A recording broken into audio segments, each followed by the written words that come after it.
नहीं होते। किससे खुश होते हैं? निर्मल मन जन सो मोहि पावा, निर्मल मन जन सो मोहि पावा, निर्मल मन जन सो मोहि पावा, निर्मल मन जन सो मोहि पावा, मोहि कपट छल छेद न भावा, मोहि कपट छल छेद न भावा।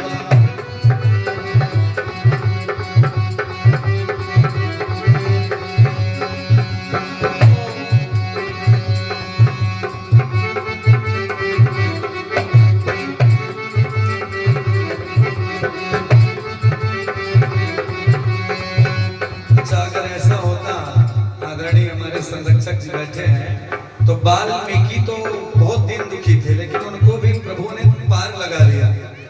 उसी प्रकार थे नल नील जाति के बानर, थे नल नील जाति के बानर,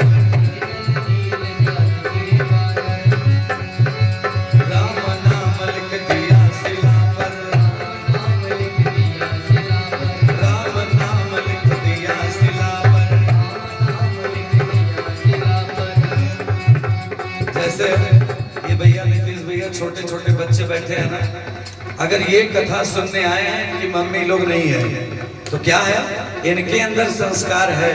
अब मम्मी लोगों के अंदर ज्यादा संस्कार है कि यहाँ तक नहीं आए। क्यों? क्योंकि थे नल नील जाति के बानर,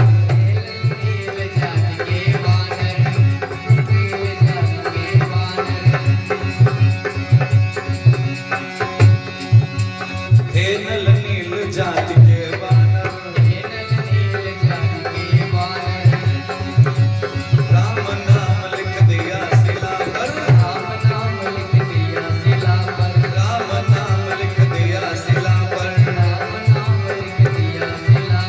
हो गए सागर पार लेकर नाम तेरा, हो गए सागर पार लेकर नाम तेरा, हो गए सागर पार लेकर नाम तेरा, हो गए सागर पार लेकर नाम तेरा।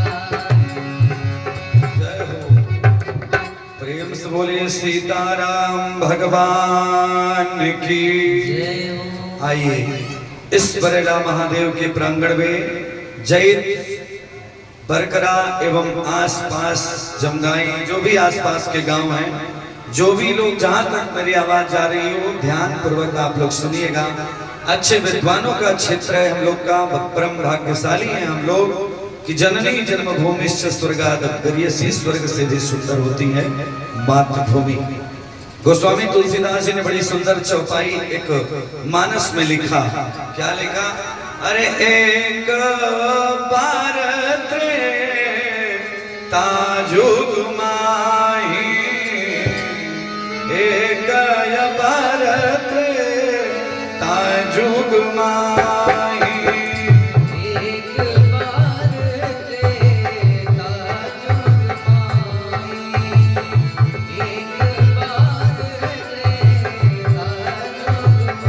माही, शंभु गए को भजरी सिपाही, शंभु गए को भजरी सिपाही,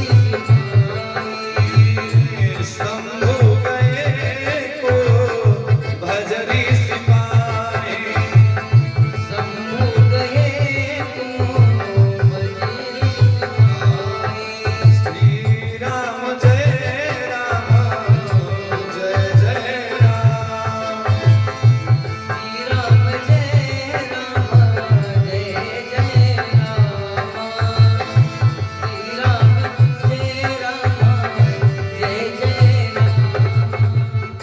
एक बार की बात है, कथा सबको पता है, लेकिन फिर भी बहुत सुंदर बात आपके सामने रख रहा हूं। एक बार के समय भगवान भोलेनाथ ने विचार किया कि हमारी धर्मपत्नी का नाम है सती। सती का मतलब ये है कि सती को जल्दी कोई बात समझ में नहीं आती। जैसे किसी को कहिए कि चलो कथा सुने, तो उसको कथा में जब मन न लगे, उसी प्रकार शंकर भगवान ने एक बार अपनी भगवती प्राण वल्लभा सती को कथा सुनाया। लेकिन वो कथा सती को अच्छी नहीं लगी। सती को क्यों अच्छी नहीं लगी? क्योंकि अपने ही स्वामी कथा सुना रहे थे पतिदेव जी, इसलिए कथा अच्छी नहीं लगी। अब विचार करेंगे आप, सती के रूप में जब माँ है तो उनको कथा अच्छी नहीं लगती, लेकिन जब पार्वती के रूप में आती हैं तो उनको कथा अच्छी लगती है। तो शंकर भगवान ने एक बार सोचा कि जब अपनी पत्नी अपने द्वारा ना समझा सके आदमी, कोई भी व्यक्ति, तो क्या करना चाहिए? शंभु गए कुंभजरी सिपाही। जब अपने से समझाओ, अगर वो समझ में नहीं आता पत्नी को, तो कहाँ जाओ? बरैला महादेव के प्रांगण में आओ और हमारे पूज्य बाबा जी के पास बैठा दो। अब बाबा जी जो आशीर्वाद दे देंगे महाराज, मंगल हो जाएगा। मैं नहीं कह रहा, भगवान शंकर ने किया क्या? एक बार त्रेता युग माही शंभु गए कुंभज ऋषि। शंकर भगवान कुंभज ऋषि के आश्रम में गए, और अगर आज कलयुग में मुझे कुंभज ऋषि अर्थात अगस्त ऋषि के रूप में अगर किसी को देखना होता है, तो मैं राम कथा में सबसे पहले अपने पूज्य बाबा जी को कुंभज ऋषि के समान मानता हूँ। जैसे आपने श्री राम कथा भगवान शंकर को सुनाया, वैसे ही इस कथा की नींव रखने का कार्य, इस यज्ञ की नींव रखने का कार्य पूज्य बाबा जी ने ही किया है। हम लोग तो एक सहयोगी बनकर के इसमें लगे हुए हैं। हम लोग तो बस यहाँ वहां लगे रहते हैं, लेकिन पूज्य महाराज जी लगातार अनवरत कितने वर्षों से सेवा सम्मान कर रहे हैं। तो ऐसे एक बार त्रेता युग माही शंभु गए कुंभज ऋषि। मैं तो अपने इस एरिया के लोगों से कहता हूँ, जिस किसी के घर में रोग बाधा हो, ग्रह बाधा हो, किसी प्रकार की दिक्कत हो, डॉक्टर के यहाँ जाने से पहले एक बार बरैला महादेव में आइए। पूज्य महाराज जी अगर मंत्र को शोधित करके महाराज एक बेलपत्र दे दिए, या पुजारी परिवार का कोई एक बच्चा भी बेलपत्र दूसरे को दे देगा, तो समझो कि रोग बाधा समाप्त हो जाएगी। मैं नहीं कहता, शिव महापुराण में लिखा बाबा ने क्या? अकाल मृत्यु हरणम सर्व व्याधि विनाशनम शिव पादोदकं विद्वा पुनर्जन्म न विद्यते। अर्थात जो शिव जी का चढ़ा हुआ जल है, बेलपत्र है, एक बार जो व्यक्ति अपने अंदर थोड़ा सा प्रसाद रूप में उसके गले तक अगर मुख में वो प्रसाद आ गया, तो क्या होगा? अकाल मृत्यु हरणम, उसकी अकाल मृत्यु कभी नहीं होगी। और सर्व व्याधि विनाशनम, अगर महाराज जी शोधित करके वो जल दे दिए, बेलपत्र दे दिए, तो समस्त रोगों को वहीं पर समाप्त होना पड़ेगा। सर्व व्याधि विनाशनम। और अगर पूज्य महाराज जी ने हाथ ऐसे लगा दिया, तो समझो कि उसको कभी भी कोई रोग, ग्रह, नवग्रह में से कोई शनि राहु केतु कुछ नहीं बिगाड़ पाएगा, क्योंकि प्रभु की कृपा से बड़ा संत का आशीर्वाद होता है। क्योंकि संत हृदय नव अरनीत समान, संत हृदय नव नीत समान,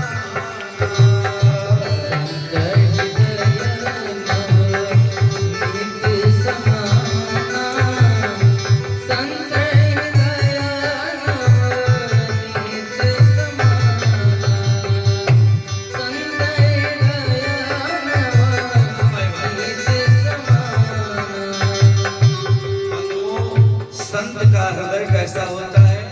जैसे हमारे महाराज जी का, हमारे संरक्षक जी का, तीन व्यक्ति का जो हृदय होता है कोमल होता है। आप लोग अच्छे लोग बैठे हैं पीछे, ध्यान दीजिएगा। वो पहले कौन है? संत। संत में कौन कौन आता है? हमारे पूज्य महाराज जी बैठे हुए हैं। गुरु, ब्राह्मण, संत, पुरोहित, ये कौन है? आपके शुभचिंतक हैं। उसके बाद माता, पिता, ये तीन जो है ये संत हैं। संत कौन है? जिसका हृदय बिल्कुल कोमल हो। जैसे आप लोग माठा महते हैं, दही जो है बहते हैं, उसमें से मक्खन निकलता है कोमल स्वभाव का, और वो मक्खन इतना पवित्र होता है, इतना पवित्र होता है। एक सुंदर मक्खन कहीं कटोरी में रखा हो और उसके सामने एक कोई सीख ले लीजिए पतली सी, और ऊपर से अगर गिराएंगे तो वो मक्खन में आर से पार, इधर से उधर वो हो जाएगा। उसका मतलब क्या है कि संत हृदय नवनीत समाना, मक्खन के समान माता पिता और गुरु आचार्य एवं संत का हृदय होना चाहिए, है ना। परशुराम की तरह अगर हो जाएगा तो कलयुग में गुजारा नहीं होगा। भगवान को प्रणाम करते हैं, लेकिन कलयुग में आपको चलना है, जीना है, सीखना है तो क्या करना पड़ेगा? जैसे भोले बाबा ने किया। एक बार त्रेता जुग माही शंभु गए कुंभज न सिपाही। और शंकर भगवान गए, लेकिन किसको ले गए? अरे संग सती जग जननी भवानी,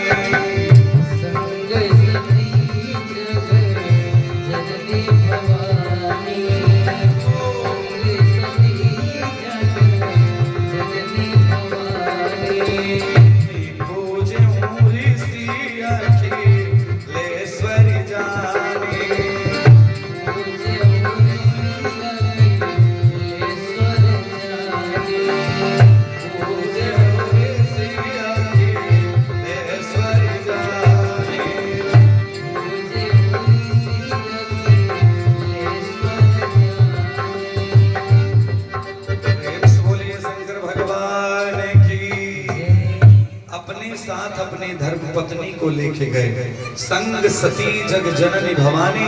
जब ही कुंभज ऋषि ने देखा तो बड़ा सम्मान किया। कभी कभी किसी को सम्मान दे दीजिए तो उसे लगता है कि महाराज हमसे बड़ा कोई नहीं है।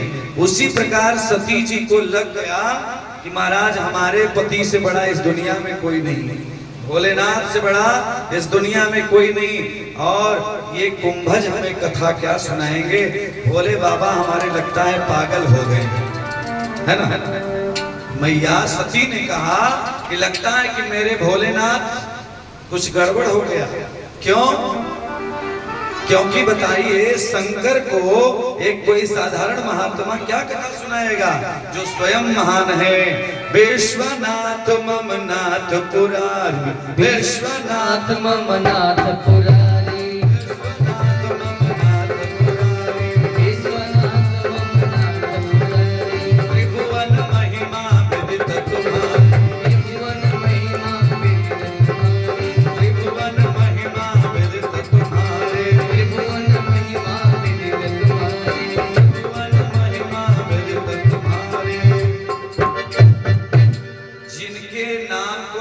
लोगों में लेकर के लोग तर जाते हैं ऋषि महात्मा। ऐसे भोलेनाथ को कोई कथा क्या सुनाएगा? लेकिन बारे भोलेनाथ, भोलेनाथ ने यहाँ संदेश दिया, ऐ दुनिया वालों, चाहे कथावाचक कोई छोटा हो या बड़ा हो, शालिग्राम विष्णु की प्रतिमा छोटी है वो भी पूजनीय होती है। महात्मा विद्वान कोई भी हो वो सदा पूजनीय है। इसलिए कुंभज ऋषि ने सुनाया। भगवान शंकर बैठ गए, सती जी नीचे बैठ गई। अब कथा प्रारंभ करने के लिए शंकर जी ने कहा अब आप प्रभु कथा सुनाइए। यहाँ राम कथा होने लगी। जैसे हमारे आपके इस दिव्य पांडाल में लगातार 9 दिनों तक ये कार्यक्रम चलेगा। कैसे कथा शुरू हुई कि जय जय राम कथा, ओ जय श्री राम कथा, जय जय राम कथा, जय श्री राम कथा, जय जय राम कथा, जय श्री राम कथा, जय जय राम कथा, जय श्री राम कथा।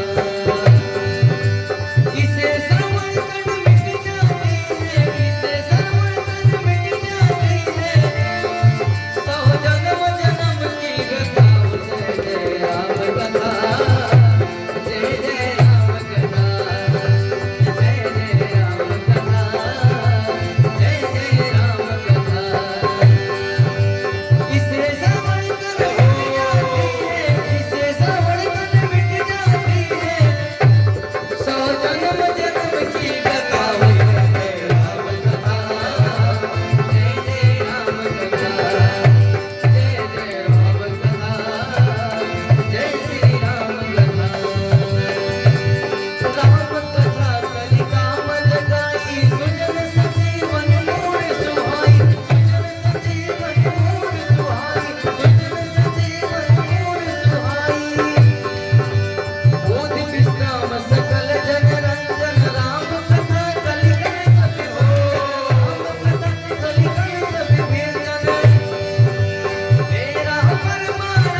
अरे राम कथा मुनि अरे वर जब खानी सुनी महेशा परम सुख महाराज जब राम कथा मुनि जी ने सुनाया, शंकर भगवान ने कथा को सुना और प्रसन्न हो गए, है ना। कथा सब कोई नहीं सुन सकता।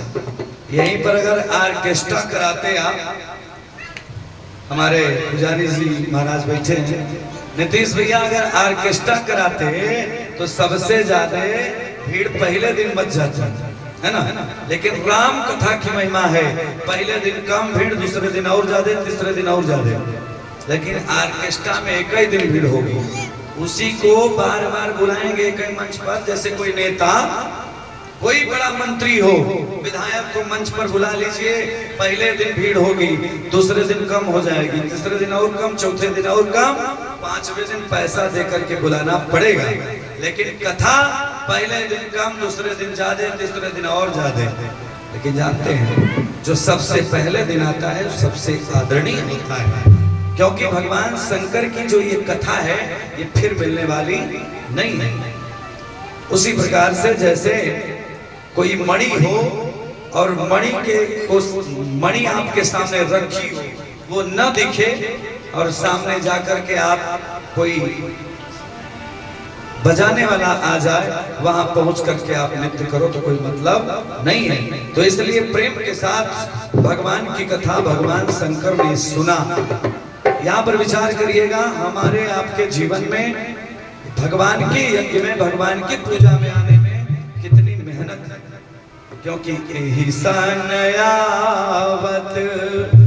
अति कठिनाई, यही सनयावत अति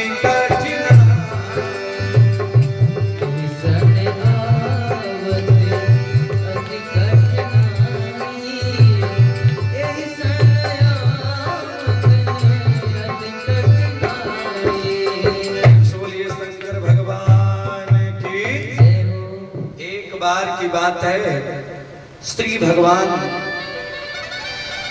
श्री राम जी ने एक बार जामवंत जी से प्रश्न किया, आप लोग ध्यान से सुनेंगे कि जामवंत जी इस दुनिया में बड़भागी कौन है, सबसे बड़ा भाग्यशाली कौन है।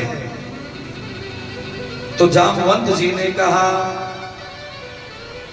कि बड़भागी अंगद हनुमाना, अंगद हनुमाना। सबसे बड़ा भाग्यशाली वो है जो अपने माता पिता के चरणों को दबाता हो, स्पर्श करता हो या उसकी बातों को मानता हो। कैसे? जैसे बड़भागी अंगद हनुमाना, अंगद हनुमाना। चरण कमल चापत में किनारा, चरण कमल चापत में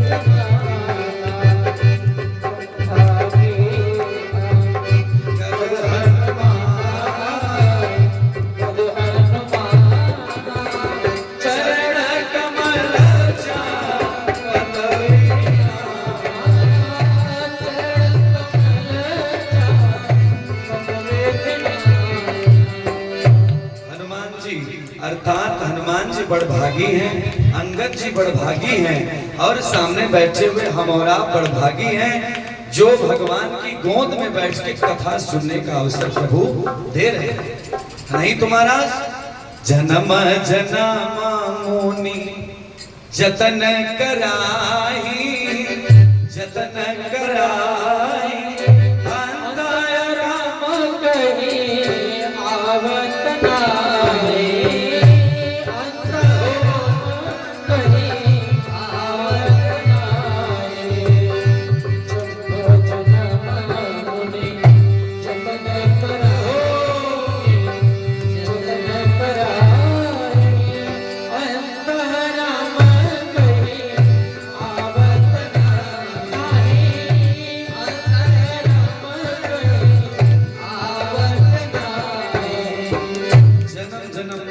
जप करते हैं, तप करते हैं, यज्ञ करते हैं, फिर भी इनकी गोद में बैठने का कृपा नहीं बन पाता है। लेकिन बारे बरेला महादेव, बारे भोले बाबा, हम लोग, आप लोग, सभी लोग बहुत भाग्यशाली हैं जो हम लोग इस क्षेत्र में निवास करते हैं। क्योंकि हम लोग कहीं भी पड़ जाते, भगवान 84 लाख योनियों में एक बहुत सुंदर बात हमारे सामने संरक्षक जी बैठे हैं, बड़े विद्वान हैं। मैं बहुत सुंदर बात बताऊं, हमारे आपके जीवन में 4 प्रकार का ऋण होता है। 4 प्रकार का ऋण, पीछे बैठे हुए भाई बंधु जानेंगे, 4 प्रकार का ऋण सबके यहाँ है। कर्जा जिसे बोलते हैं, है ना बच्चे? ध्यान से सुनना है आप लोग। 4 ऋण हमारे आपके जीवन में है। जब बच्चा जन्म लेता है, अर्थात माँ के गर्भ में आता है, उसी समय श्री विष्णु पुराण में लिखा है कि हमारे आपके जीवन में 4 प्रकार का ऋण है। पहला ऋण है देव ऋण। पहला कौन सा ऋण है? देव ऋण। ये देवताओं का हमारे आपके ऊपर ऋण है प्यारे। क्योंकि चाहते भगवान तो 84 लाख योनियों में कोई नाली का कीड़ा बनाकर छोड़ देते, जीवन पार हो जाता ना। लेकिन सुंदर मनुष्य का शरीर दिया, सुंदर जैसे हम और आप हैं, सुंदर हाथ, नाक सब दिया। क्यों दिया? ये देव ऋण है। पहला ऋण यानी कर्जा। जैसे आमतौर पर समझिए 10-20 हजार किसी से ले लीजिए तो देना चाहिए कि नहीं देना चाहिए? जरूर देना चाहिए। उसी प्रकार पहला माता जी लोग ऋण है, सबके ऊपर, आप लोगों के ऊपर है, हमारे ऊपर भी है। कौन सा ऋण? देव ऋण। उसके बाद ऋषि ऋण, दूसरा है ऋषि का ऋण। जैसे हमारा है भरद्वाज गोत्र, आदरणीय श्री का है चंद्रार्थ गोत्र है हमारे जय में निवासी आदरणीय सरकार लोगों का। तो जैसे सबका गोत्र होता है, हमारे धीरज जी का है गर्ग गोत्र। कहने का मेरा मतलब, हर ऋषि ने अपने खून को बहा करके तप किया, जप किया, अनुष्ठान किया, तब हम लोगों को अपने वंश में पैदा कराया। तो पहला ऋण है देव ऋण, दूसरा ऋण है ऋषि ऋण, और तीसरा ऋण है पितृ ऋण। पिता का ऋण भी है।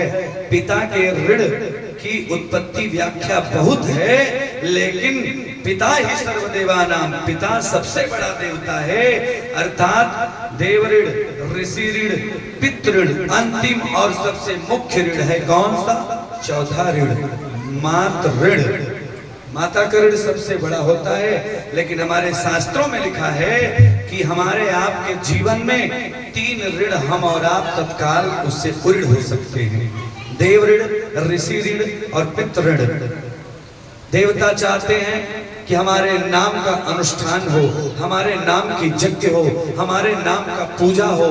और ऋषि चाहते हैं कि हमारे गोत्र का जो वंशज है वो कम से कम एक बार संकल्प ले ले, और संकल्प लेकर यज्ञ कराए, अनुष्ठान कराए, कन्या का विवाह करे और कन्या दान करे। इसलिए ऋषि ऋण से भी उत्पत्ति अर्थात लाभ प्राप्त हो जाता है यज्ञ करने से। एवं पितृ ऋण, हर पिता यही चाहता है कि हमारा पुत्र कुछ ऐसा करे जिससे हमारे आने वाली पीढ़ियों का नाम हो जाए। हर पिता यही चाहता है कि हमारा पुत्र निश्चित रूप से समाज में कुछ ऐसा काम करे जिससे हमारा नाम हो जाए। उसी प्रकार भगवान ने कहा व्यास जी ने कि देव ऋण, ऋषि ऋण और पितृ ऋण से हम उत्तीर्ण हो जाएंगे, लेकिन मातृ ऋण से उत्तीर्ण तभी होंगे जब केवल और केवल भक्ति करेंगे, क्योंकि भक्त के बस में है भगवान। क्योंकि चली जा रही है उम्र धीरे धीरे, चली जा रही है उम्र धीरे धीरे, चली जा रही है उम्र धीरे धीरे, चली जा रही है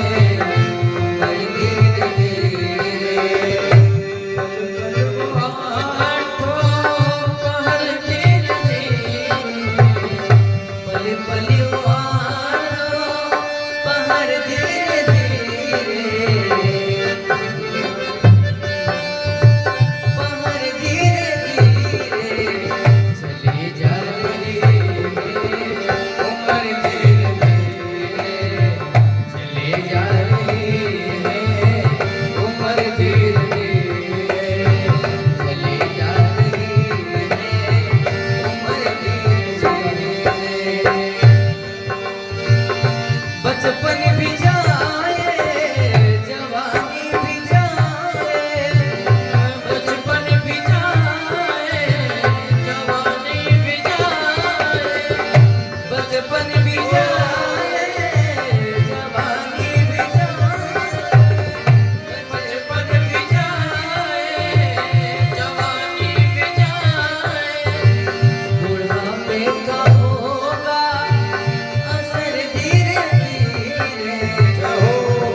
से एक कथा हो रही थी, व्यास जी अपना गाए जा रहे थे, लेकिन किसी को समझ में नहीं आ रहा था।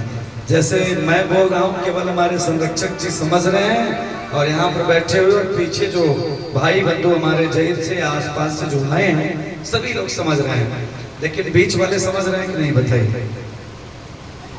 वाह, तो आप लोग के लिए ताली बजाइए आप लोग, क्योंकि एक बार भोले बाबा बड़े प्रसन्न थे और प्रसन्न होकर के आ गए बरैला महादेव क्षेत्र में घूमने के लिए।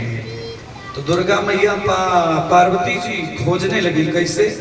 बिहार की भाषा में, अरे कहाँ भूलैली हो रउआ, कहाँ भूलैली हो, कहाँ भूलैली हो बाबा, कहाँ भूलैली हो, अरे पी के भांग धतूरा रउआ कहाँ भूलैली हो, पी के भांग धतूरा रउआ कहाँ भूलैली हो, कहाँ भूलैली हो, ए भोले बाबा कहाँ भूलैली हो, कहाँ भूलैली हो, ए भोले बाबा कहाँ भूलैली हो, पी के भांग धतूरा रउआ कहाँ भूलैली हो, पी के भांग धतूरा रउआ कहाँ भूलैली हो। तो भगवान शंकर के जो भक्त होते हैं बड़े अच्छे होते हैं। अभी देखिए मामा जी हमारे बैठे थे, झाल बजा रहे थे, राजा राम मामा धीरे से चले। तो भोलेनाथ के भक्त कब आएंगे और कब जाएंगे वही जानते हैं। देखिए सामने मामा जी भी, यहाँ भोले बाबा के भक्त खूब हैं महाराज। दुनिया में इतने भक्त कहीं नहीं मिलेंगे जितना हमारे बरैला महादेव में। बरैला महादेव सबके कल्याणकारी हैं, हम लोग का कल्याण करते हैं। इसलिए आइए, धीमी चाल चल कहीं गमरू न बाजे, धीमी चाल चल कहीं गमरू न बाजे, गमरू न बाजे, कहीं घुंघरू न बाजे, गमरू न बाजे कहीं घुंघरू न बाजे। बलियन में क्या लाए हो मेरे भोले बाबा, बलियन में क्या लाए हो मेरे भोले बाबा, बलियन में क्या लाए हो, मेरे भोले बाबा, बलियन में क्या लाए हो, मेरे भोले बाबा। थोड़ा ताली बजाते रहिए, थोड़ा ताली बजाइए। ताली बजाने से हाथों की रेखा ठीक हो जाती है ना। जय हो। अब भोले बाबा क्या करते हैं? देखिए भोले बाबा का श्रृंगार करने के लिए रॉबर्ट्सगंज से भी हमारे भैया लोग आ गए। तो कैसे श्रृंगार होता है? अरे बाबा के मस्तक पे भस्मा विराजे, बाबा के मस्तक पर भस्म विराजे, बाबा विराजे विभूति विराजे, भस्म विराजे, विभूति विराजे, विभूति विराजे हो भस्मा विराजे, विभूति विराजे हो भस्म विराजे। विश्वनाथ कहलाए हो मेरे भोले बाबा, विश्वनाथ कहलाए हो मेरे भोले बाबा, विश्वनाथ कहलाए हो मेरे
विराजे, बाबा के संग में गौरा विराजे, उमा विराजे हो दुर्गा विराजे, उमा विराजे हो दुर्गा विराजे, दुर्गा विराजे हो दुर्गा विराजे, दुर्गा विराजे हो दुर्गा विराजे, और ईश्वर कहलाए हो मेरे भोले बाबा, आकेश्वर कहलाए हो मेरे भोले बाबा, धीमी चाल चल कहीं डमरू न बाजे, धीमी चाल चल कहीं डमरू न बाजे, डमरू न बाजे कहीं घुंघरू न बाजे, डमरू न बाजे कहीं घुंघरू न बाजे, दुनिया में क्या लाए हो मेरे भोले बाबा, दुल्हन में क्या लाए हो मेरे भोले बाबा, दुल्हन में क्या लाए हो मेरे भोले बाबा। और बाबा के गले में क्या है? बाबा के गले में क्या है? बाबा के गले में नाग विराजे, बाबा के गले में नाग विराजे, नाग विराजे हो सर्प विराजे, नाग विराजे हो सर्प विराजे, सर्प विराजे हो नाग विराजे, सर्प विराजे हो नाग विराजे, नागेश्वर कहलाए हो मेरे भोले बाबा, ईश्वर कहलाए हो मेरे भोले बाबा, नागेश्वर कहलाए हो मेरे भोले बाबा, ईश्वर कहलाए हो मेरे भोले बाबा। प्रेम से बोलिए शंकर भगवान की। जैसे हमारे पूज्य महाराज जी बैठ जाते हैं तो लगता है कि साक्षात प्रभु का दर्शन हो रहा है। उसी प्रकार आज शंकर जी कथा सुने लेकिन सती जी कथा नहीं सुने। क्यों? जैसे हमारे इस क्षेत्र में बहुत से लोग हैं लेकिन कथा सुनने इतने लोग आए, इसका मतलब क्या है? ये सभी भगवान शिव के परम भक्त हैं, भोलेनाथ के परम भक्त हैं। जो घर पे हैं वो किसके भक्त हैं? वो सभी अपने अपने परिवार के भक्त हैं। लेकिन विचार करना, जब हम और आप अपने लिए सोचेंगे तो कल्याण नहीं होगा। जब समाज के लिए, धर्म के लिए, यज्ञ के लिए, बेटी की शादी के लिए जिस दिन सोचना शुरू कर देंगे उस दिन हमारा आपका मंगल हो जाएगा। क्योंकि भगवान शंकर ने कहा सती एक बार कथा सुन लो, लेकिन सती जी कथा नहीं सुनी। फिर भी शंकर ने कहा देवी तुम कौन हो? जय जय हे भगवती। हे देवी तुम साधारण नहीं हो, तुम बहुत बड़ी हो। जैसे हमारे आपके एक जीवन में बड़ा सुंदर एक प्यारा सा भजन था भैया नीतीश भैया, बड़ा सुंदर आप भी गाते हैं। अरे बड़ा प्यारा सजा है तेरा द्वार भवानी, प्यारा सजा है तेरा द्वार भवानी, प्यारा सजा है तेरा द्वार भवानी, प्यारा सजा है तेरा द्वार भवानी, प्यारा सजा है तेरा द्वार भवानी, प्यारा सजा है तेरा द्वार भवानी। तेरे भक्तों की लगी है कतार भवानी, भक्तों की लगी है कतार भवानी, प्यारा सजा है तेरा द्वार भवानी, प्यारा सजा है तेरा द्वार भवानी। ऊंचे पर्वत भवन निराला, ऊंचे पर्वत भवन निराला, ऊंचे पर्वत भवन निराला, ऊंचे पर्वत भवन निराला। आगे सिर नीवावे संसार भवानी, आगे शीश नवावे संसार भवानी, प्यारा सजा है तेरा द्वार भवानी, प्यारा सजा है तेरा द्वार भवानी, प्यारा सजा है तेरा द्वार भवानी। प्रेम से बोलिए सीताराम भगवान की। राम कथा की महिमा भगवान शंकर ने प्रेम से सुना। वही दिन है कि शंकर भगवान की पूरे विश्व में सबसे ज्यादा जयकारी लगती है। कारण क्या है? कारण यह है कि भगवान शिव सदा भगवान श्री राम को अपने हृदय में निवास कराते हैं। एक बार शंकर जी से पूछा गया, किसी संत ने कहा, शंकर भगवान से पूछा गया कि प्रभु आप सबसे ज्यादा किसको मानते हैं? तो भगवान भोलेनाथ ने कहा कि मैं सबसे ज्यादा किसको मानता हूं? हरे मंगल भवन अमंगल हारी, मंगल भवन मंगल हारी, मंगल भवन अमंगल हारी, मंगल भवन मंगल हारी, प्रभु सुदशरथ अजिर बिहारी, प्रभु सुदशरथ अजिर बिहारी, प्रभु सुदशरथ अजिर बिहारी, प्रभु सुदशरथ अजिर बिहारी। जाति पाति पूछे नहीं कोई, जाति पाति पूछे नहीं कोई, हरि का भजन सुहरि का होई, हरि का भजन सुहरि का होई, हरि का भजन सुहरि का होई। हरि का भजन सुहरि का होई। भगवान शंकर ने कहा, मैं उसको सबसे ज्यादा मानता हूं जो मंगल भवन अमंगल हारी है, क्योंकि मंगल को देने वाला और अमंगल को समाप्त करने वाला है। ऐसे भगवान को मैं बहुत मानता हूं। इस प्रकार कैसे? जैसे सिया राम मैं सब जग जानी, करहूं प्रणाम जोरी जुग बानी।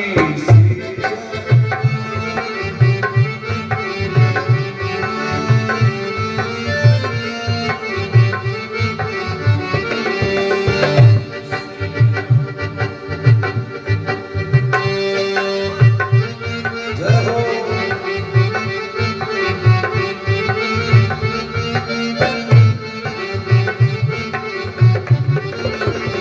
यानी जो सभी मनुष्यों में, चाहे वो कोई वर्ग हो, जो सब में सीताराम को देखता हो, उस उसी को मैं सबसे ज्यादा मानता हूँ। एक बार राम जी से पूछा गया, हनुमान जी ने पूछा, राम जी आप सबसे ज्यादा प्रभु किसको मानते हैं? राम जी ने उत्तर दिया, लिंग थाप विधिवत करि पूजा, लिंग थाप विधिवत कर पूजा, लिंग थाप विधिवत करि पूजा, लिंग थाप विधिवत कर पूजा, शिव समान प्रिय मोहिन दूजा, शिव समान प्रिय मोहिन दूजा, शिव समान प्रिय मोहिन दूजा। शिव समान प्रिय मोहिन दूजा। प्रेम से बोलिए भक्तवत्सल भगवान की। इसी प्रकार भगवान राम ने कहा कि हमको भगवान शिव से प्यारा कोई नहीं। जो शिव को मानता है वो हमें मान ले, मैं उसको मानता हूँ। आज हनुमान जी ने मैं प्रणाम किया और पुनः भगवान से कहा, प्रभु आप सबसे ज्यादा अगर शिव जी को मानते हैं तो शिव जी आपको मानते हैं। ये दोनों एक दूसरे के पूरक हैं। इसीलिए हमारे आपके जीवन में कभी भी अमंगल होता है तो केवल और केवल भगवान का नाम हम लोग लेते हैं प्रेम के साथ।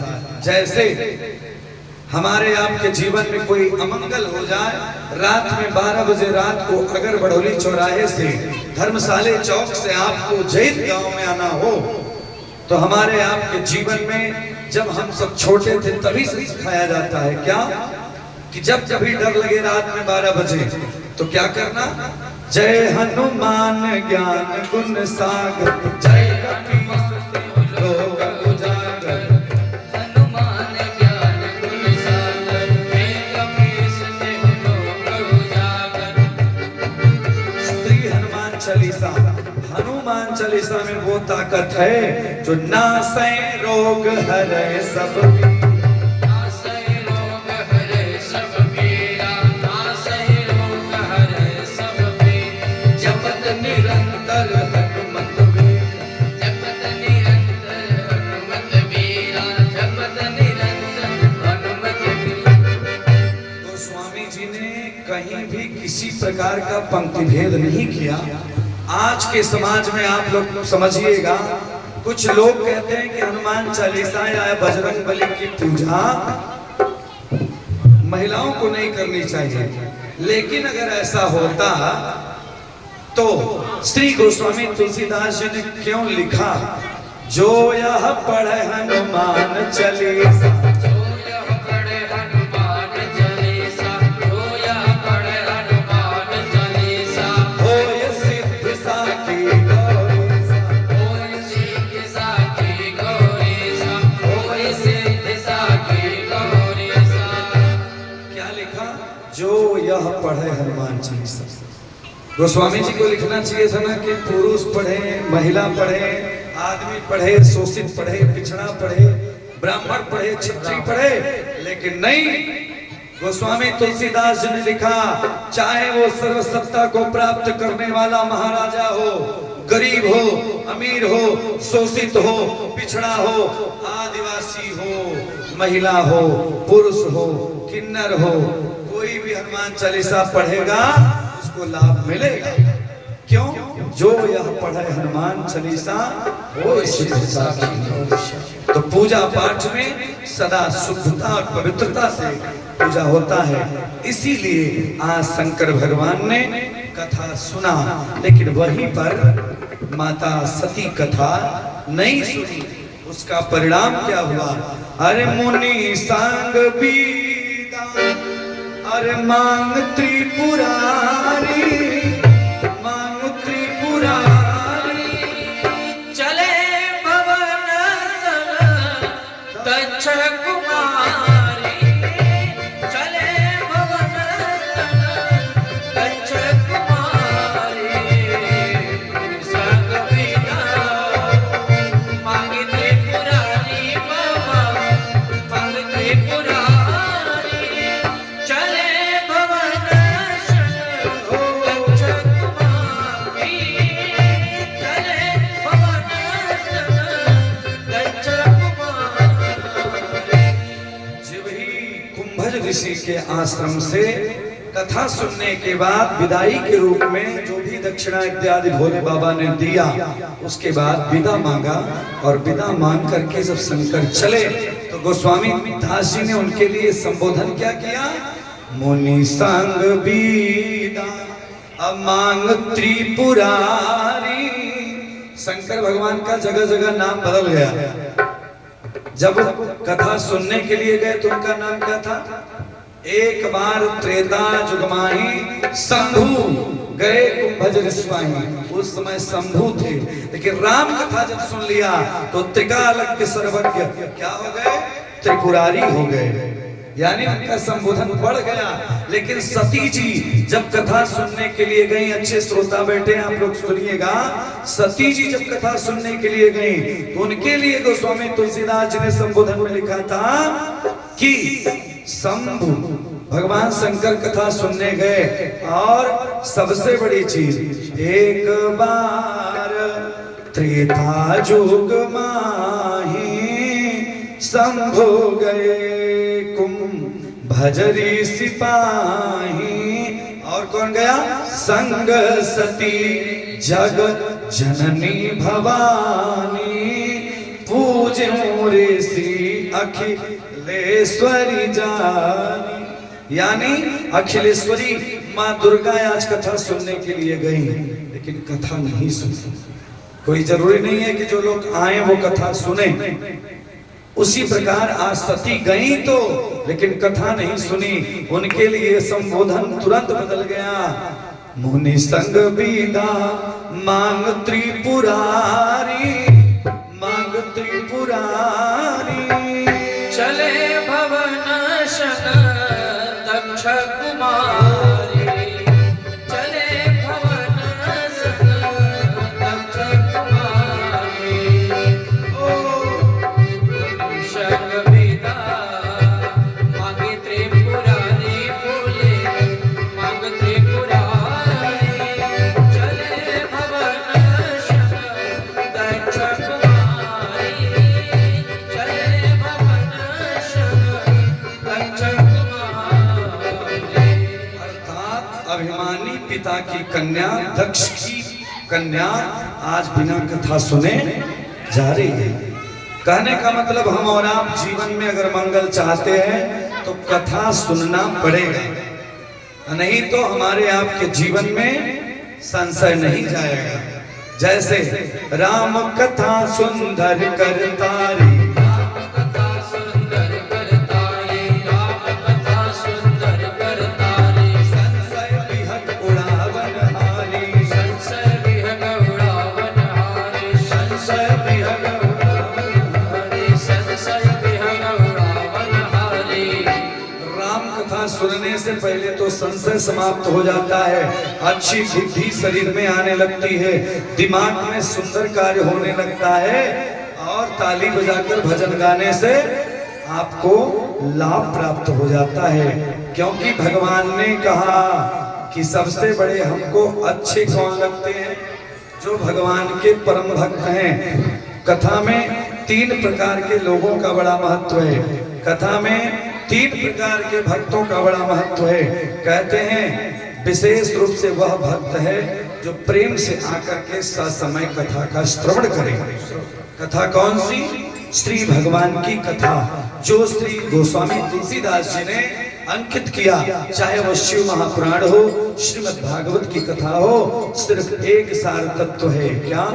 कल जुग केवल नाम आधारा, कल जुग केवल नाम आधारा, कल जुग केवल नाम आधारा। सुमिरि सुमिरि नर उतरहि पारा, सुमिरि सुमिरि नर उतरहि पारा, सुमिरि सुमिरि नर उतरहि पारा, सुमिरि सुमिरि नर उतरहि पारा, सुमिरि सुमिरि नर उतरहि पारा।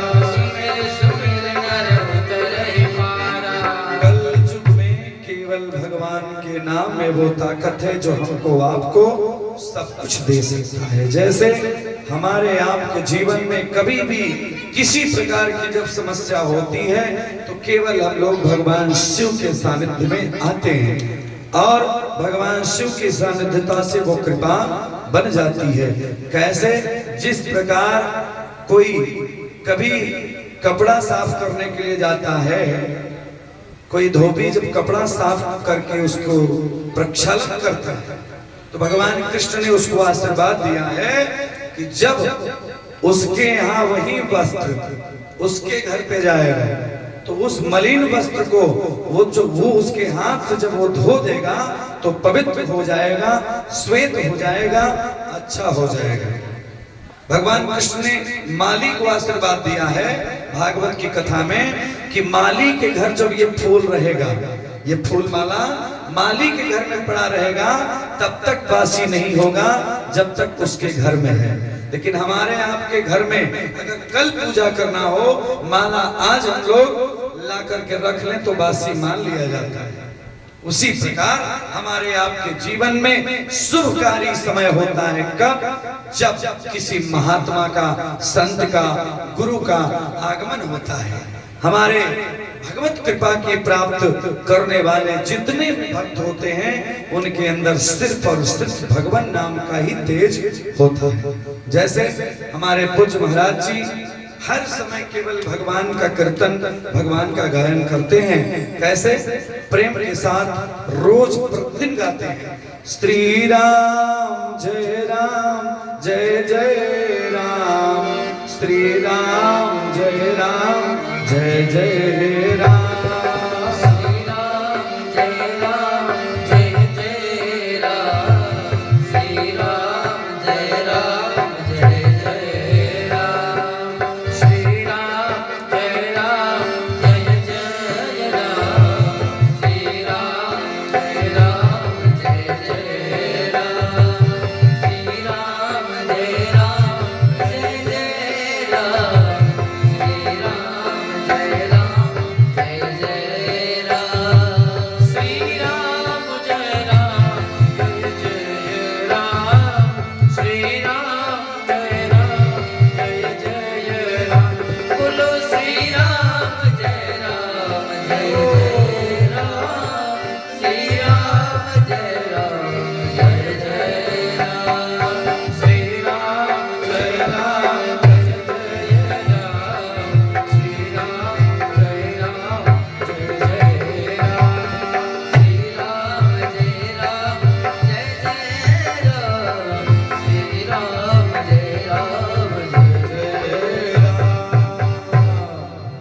आगे चलिए, बस थोड़ा सा समय और, उसके बाद आरती प्रक्रिया संपन्न होगी। आज प्रथम दिवस है, बड़ा सुंदर सराहनीय आज हमारे आप लोगों के सहयोग से यह रुद्र महायज्ञ जो प्रथम दिवस आज भगवत प्राप्ति के लिए हम लोग आज कलश यात्रा से प्रारंभ किए, अनवरत 27 तारीख तक पूर्णाहुति 27 को है, तब तक हम लोग दिव्य आनंद लेंगे। आज विचार करिए, अंतिम थोड़े से निष्कर्ष के रूप में बताऊं। आज शंकर भगवान के साथ सती जी कथा नहीं सुनी, शंकर भगवान विदाई मांगकर आगे बढ़े और उसी समय की बात है, भगवान शंकर के साथ सती जा रही थी, सती जी ने कथा नहीं सुना, संशय समाप्त नहीं हुआ, धीरे धीरे आगे बढ़ी और सामने एक दृष्टांत बड़ा सुंदर हुआ। त्रेता युग का समय है, भगवान श्री राम अपने अनुज लक्ष्मण के साथ विराजमान है, सामने जा रहे हैं और भगवती सीता का हरण हो चुका है। वहीं पर दृष्टांत समझिएगा, राम जी सीता जी को खोज रहे हैं। कैसे? आज सती जी के सामने राम जी को देखी सती जी, क्या देखी कि राम जी आज अपने धर्म पत्नी के लिए बिलख बिलख कर रो रहे हैं। कैसे? इतना रो रहे हैं कि इतना अश्रुपात हुआ कि वस्त्र भीग गया। और भगवान श्री राम ने विचार करिएगा, किसी मनुष्य से नहीं पूछा, किसी राजा से नहीं पूछा, किसी महाराजा से नहीं पूछा, किसी आदिवासी से नहीं पूछा, किसी पिछड़े से नहीं पूछा। किससे पूछा? पेड़ पत्तों से पूछा, लता पत्रों से पूछा कि हमारी धर्मपत्नी सीता को आपने देखा। पेड़ पत्तों से पूछा, मनुष्यों से नहीं पूछा। जानते थे कि त्रेता युग है, फिर भी लगता है कि मनुष्य जल्दी बोलते नहीं है। एक स्त्री को अत्याचारी पापाचारी रावण दुराचारी चुरा के ले जा रहा था, लेकिन कोई भी सामने नहीं आया। विश्वास करिए, आज चित्र और चित्र सामने है, भगवान की लीला चल रही है, लीला भगवान कर रहे हैं। राम जी प्रेम के साथ पूछ रहे हैं, लता पत्रों से, फूलों से, पुष्पों से, और सभी जंगल में जितने भी पेड़ पौधे थे सबसे रो रहे हैं। सती ने देखा कि महाराज ये तो साधारण मनुष्य लग रहा है, साधारण मनुष्य इस प्रकार रोता है जैसे पत्नी घर से मायके चली जाए तो पति को समस्या होती है, कलयुग वालों को। कैसे? उसी प्रकार आज सती ने सोचा कि आज लगता है कि ये प्रभु राम, जिनको हमारे शंकर जी भोले बाबा ने प्रणाम किया, सच्चिदानंद जग पावन कह के, ये कोई साधारण इंसान इनके देखने में नहीं लगते, लेकिन मेरे देखने में ये साधारण मनुष्य हैं। जो अपनी पत्नी के लिए रो रहा है वो साधारण इंसान होगा, वो भगवान नहीं हो सकता। सती जी को भ्रम हो गया। शंकर जी से सती जी ने कहा, मैं जानना चाहती हूँ कि ये कौन है। भगवान शंकर ने कहा कि ठीक है देवी, जाओ परीक्षा ले लो। भगवान शंकर आज अपने कैलाश पर्वत की तरफ गए और सती जी सीता जी का रूप बनाई और सामने से जाने लगी जहां पर भगवान श्री राम और लक्ष्मण सीता मैया को खोज रहे थे। राम जी जो ही देखे मैया सीता के रूप में, अर्थात सती को सीता के रूप में देखते ही भगवान श्री राम रघुकुल नंदन श्री रामचंद्र जी बड़े भाव से प्रणाम किए और पूछे कि हे देवी, इस घनघोर जंगल में आप क्या कर रही हो? हमारी पत्नी तो पहले से रावण ले गया, अब ये शंकर जी कहाँ हैं? शंकर जी को छोड़ के आप कहाँ जा रही हो? ऐसा जब ही कहा, सती जी जो सीता के रूप में थी, उनको लगा कि जमीन उनके पांव से खिसक गई। तत्काल वहां से वो भगवान शंकर की तरफ चली और शंकर बाबा के पास जाकर के बैठी। भोले बाबा ने कहा कि देवी, आपने कुछ परीक्षा लिया, कुछ किया, लेकिन वाह, एक गलती, दूसरी गलती, तीसरी गलती, बार बार सती जी गलती कर रही हैं। क्यों? क्योंकि उन्होंने कथा नहीं सुना। आज भगवती ने कहा कि नहीं प्रभु, जैसे आपने प्रणाम किया वैसे हमने भी प्रणाम किया और हमने कछु न परीक्षा अरे लीन्ही गोसाई। गोसाई। करई प्रणाम तुम्हारे नाई, करई प्रणाम तुम्हारे नाई। कछु न परेशा लिन गोसाई बाबा, लिन गोसाई। करई प्रणाम तुम्हारे नाई, करई प्रणाम तुम्हारे नाई। सती जी ने कहा मैंने कोई परीक्षा नहीं लिया, जैसे आप प्रणाम किए वैसे ही हमने किया। भगवान ने अपने तीसरे नेत्र से देखा, अपने ध्यान मुद्रा में भगवान ने देखा और देख लिया कि साथ में सीता मैया का रूप बना करके हमारी सती गई थी। इसलिए भगवान ने कहा हे भगवती सती एक काम करो, अरे सन्मुख आसन, सामने आसन दे दिया भगवान शंकर ने, आसन उठाया और बिछा दिया। विचार करिएगा सती जी बार बार गलती की। हमारे संरक्षक जी बैठे हैं, पीछे बैठे हुए आदरणीय लोग ध्यान देंगे। पत्नी ने एक बार